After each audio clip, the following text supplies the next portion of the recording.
Voici les stars de Hollywood qui sacrifient des enfants innocents pour se rajeunir.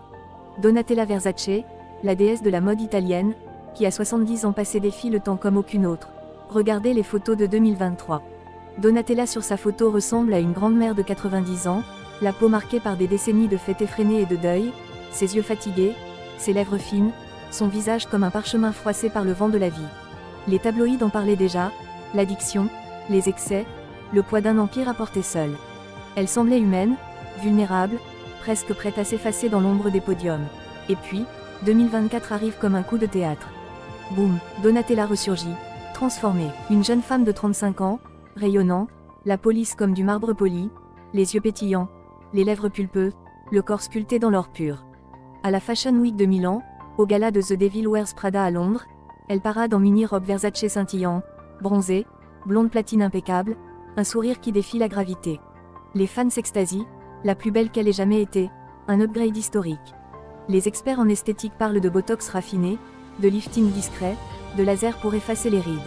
Mais est-ce vraiment ça, ou est-ce le voile d'une illusion bien plus sombre? Car certains, dans les recoins obscurs d'internet, murmurent une vérité plus glaçante.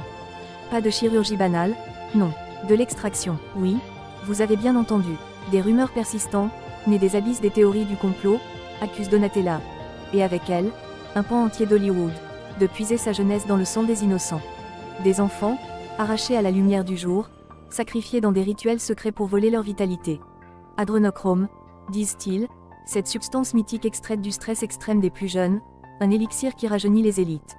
Donatella, avec son empire Versace, ses connexions chez les puissants, Madonna, Beyoncé, Elton John, serait l'une des adeptes.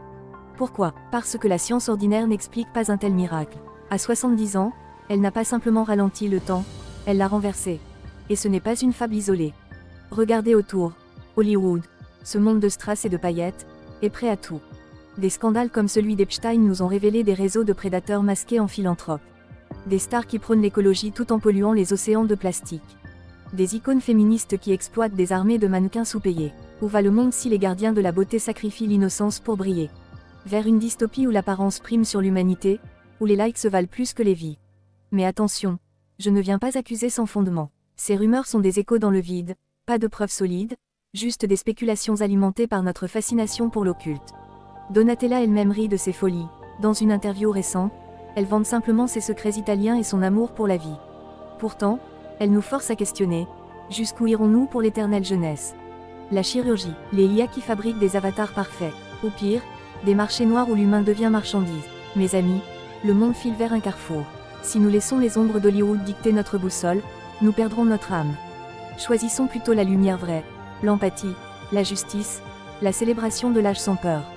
Donatella Versace, qu'elle soit victime d'un scalpel ou d'une légende noire, nous rappelle que la vraie beauté ne se vole pas, elle se cultive. Et si nous rajeunissons ensemble, par des actes de bonté, alors peut-être que notre monde, à nous, ne s'effondrera pas. Merci. Réfléchissons, agissons, et illuminons l'avenir.